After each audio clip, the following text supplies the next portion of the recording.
I'm delighted to say we've got Phoebe Schecter with us to talk about the NFL weekend that just was. Phoebe, good morning to you. How are you? Good morning. I'm very well. How are you both doing? I guess you're a bit sleep deprived, staying up all night to cover the second of the championship games. Yeah, we're still working on that. I think we finished maybe or got back to the house around like 4:30 in the morning. So, but we had prepped the weekend before by doing the three games. So this was like a walk in the park, really. That's the one caveat to the NFL taking over the entire world, is that it's very difficult for us in this part of the world to watch those games. Yeah, absolutely. I think that might be a hindrance to why some NFL fans don't get involved.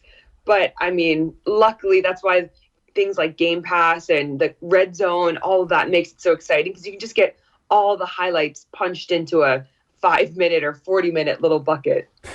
Phoebe, let's start with the Philadelphia Eagles because their performance was spectacular. And I think a lot has been made of the difficulties that the Niners had at quarterback, and rightly so. But the two injuries that they got at the weekend were as a result of incredible play by the Eagles. And once you take that and start thinking in those terms, it's like it's hard to have too much sympathy for the Niners. I'm a Niners fan, so I know it's difficult for me to say that. But the Eagles were absolutely dominant from start to finish. Yeah, and what I love about the Eagles is they have this kind of way about them. They are just physical, right? You look at what they did to the Giants a couple weeks ago. They will run all over you. They're not going to hold back. And that is becoming their identity. There was a video about Jalen Hurts talking to the team going into the other day's game. And he just said, look, guys, we don't need to change anything about who we are. We're great how we are. Just increase that standard a little bit. And I think when you've got someone, he doesn't get too hyped. He just kind of goes along with the flow, quite steady with it. But they have this like dog mentality. And I mean, they just got after him, right? On both sides of the ball. Hassan Reddick was incredible. I mean, he's had a game. And I think he was kind of sparked by the fact that on the other side of the ball, you have Nick Bosa, who is technically being said that he's a better player than Reddick and only just out-sacked Reddick by, I think it was 2 sacks. And I think Hassan Reddick had a point to make. But the way that the Eagles ran the football, and when you've got so many threats, Jalen Hurts, Miles Sanders, Kenneth Gainwell, Boston Scott, I mean, you're going to get exhausted. You're going to get beat down, and they love that. It wouldn't have had an impact, Phoebe, on the result whatsoever, but early on there's controversy when Devonte Smith makes that one-handed catch, which was incredible at the time. But I mean, had the 49ers reviewed it, it would have been incomplete, and it's easy to say that in hindsight. Look, it wouldn't have changed the result, but it was certainly a moment that stood out. Big time. I mean, that was a massive play. Everyone saw it. And I know, Shanahan said he didn't see the replay on the screen, but Devonte Smith, if you see him, he's going like this, and that is one of their signals that means, hey, look, I don't know if that was a catch. We got to get lined up, get a play run really quickly. And so you have to have some awareness as a coach. And I think for the 49ers, they've been around this for a long time. That would have been an easy challenge for them, especially, to be honest, if you know a team is going quick like that, you got to think, maybe they don't believe in it themselves that it was successful. But what an amazing grab that was. And it really did change the game because it was tight all the way through.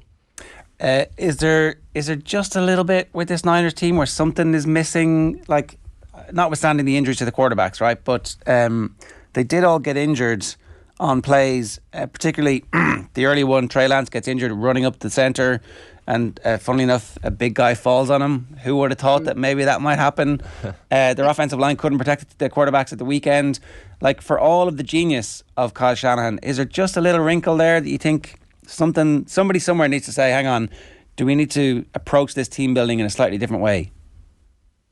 I think the 49ers have done a really great job. And I really felt for them. They've been winning. They have, and we've all said it, the most complete football team. Offense, defense, special teams. I just think, I don't know how you get so unlucky that you not only have midseason, you've lost the kid you wanted. You then lose Jimmy G. Then you lose Brock Purdy, and then you lose your backup to the backup to the backup. I mean, that just isn't something that happens. It is a freak accident. I think maybe the thing that might be looked at is when we've changed these rules for quarterbacks, the not hitting them late, not hitting them like that, you see a lot more of these defenders going for the hand because that's where you're going to try and get the ball loose and all of that. But now you're putting the quarterback in an even more compromised position, and specifically where their injury is most severe, right? I mean, that's only a small limb. So the Hassan Reddick one, you saw him come through, get stuck on Brock Purdy's arm, and that's where he's really done this. And I don't know if you've seen it. I mean, it's 6 months he's going to be out now, this young quarterback. Yeah, it's a massive setback to him and to his career, and so they more than likely will look somewhere else in the summer, or there's a good chance they will. To move on to what you expect from the Eagles in the Super Bowl then, is there any change? Is there anything else that you will expect them to add as a wrinkle when they're coming up against the Kansas City Chiefs? Because obviously they have yet to face Patrick Mahomes level QB as they have reached this point in the season. It's not the full Patrick Mahomes, obviously, because he is definitely somewhat hindered by the high ankle sprain. So what will they have ready for him, do you think? I think it's really going to be a battle of the coaches. Anytime that you go up against Andy Reid, you have to be thinking so creatively and kind of be ready for anything, because we've seen some of the madness and amazingness that Andy Reid has brought to the table, whether we're talking about all of them in a big circle together and then running out, sort of distracted, Mahomes walking off, direct snaps to other people. So I think what they're able to do is make your defense work for every single snap, but more from a mentality perspective. And then vice versa. We didn't see Jalen Hurts run as much as we potentially have in the past. And I know he's still recovering from that shoulder injury. But one of the things I think said a lot was there was a hit in that game last weekend, and it looked like it hurt. To be honest, it would have hurt me for sure. But then he gets up and he runs the ball again. So I think that's more of a statement from him saying, I'm fine. So I think we might see him running the ball a bit more, because when he uses that kind of run-pass option, he makes it so challenging on a defense. I guess also in the media, Phoebe, we often make a lot out of different strands when it comes to a Super Bowl. Having Jason and Travis Kelce, the first brothers, to face off in a Super Bowl is interesting. Nearly more interesting to me is Nick Sirianni and Andy Reid's history. The fact that when Andy Reid comes into the Chiefs, he lets go of Nick Sirianni as a coach.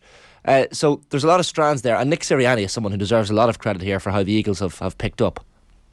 Big time, big time. And I think one of the things I love about how Nick Sirianni is taken on the Eagles is he's let go of the play calling roles. He's come in and he's really managing the game. He's managing the players, and that's been really great for him. And Andy Reid has a massive coaching tree. You're talking about Coach McDermott, Harbaugh, Ron Rivera, like the list goes on and on and on. So for him to let go of Nick Sirianni, I think is always quite an interesting move, and curious really, what he saw, what he didn't see to be in this situation. But look, coaches know you get fired, but I think there's always a piece of you that thinks, I'm going to get you back for that. And what a better place to do it than in the Super Bowl.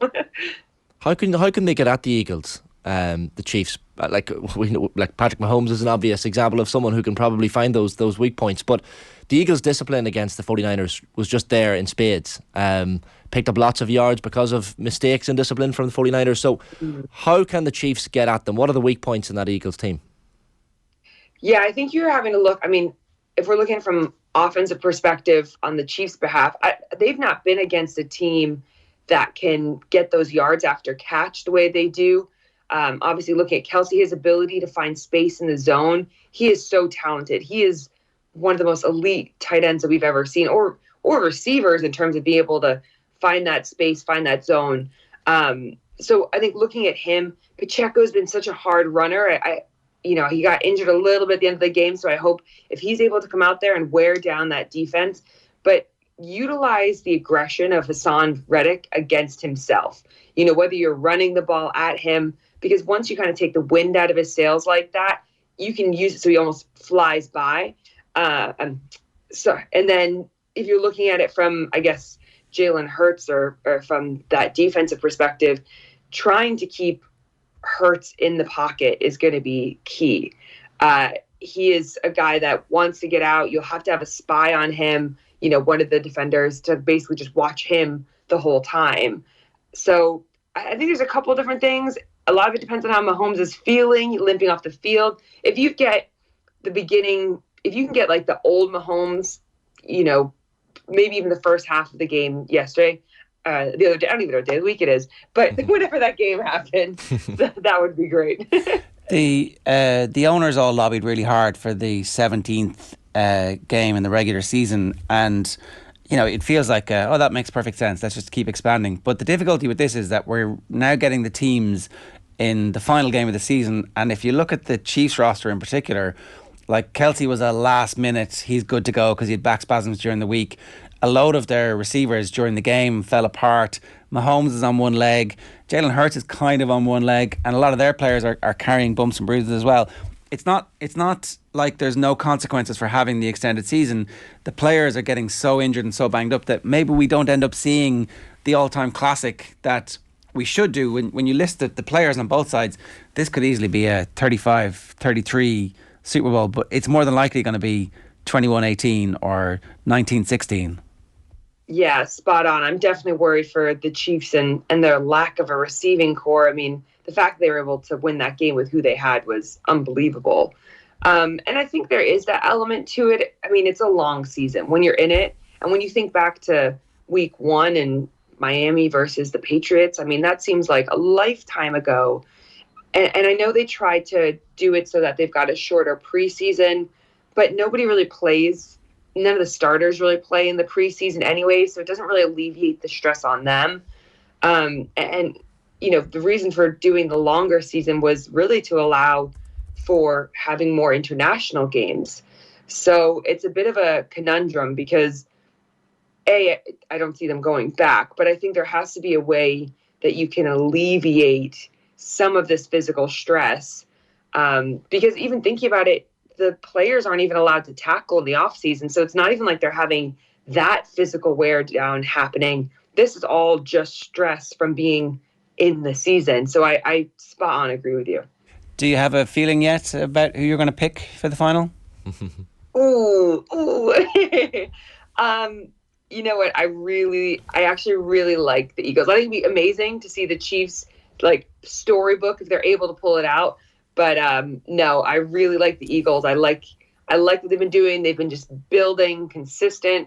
And I just think Jalen Hurts, he is the healthier quarterback, and he can really, really stress a defense. So that's my thought.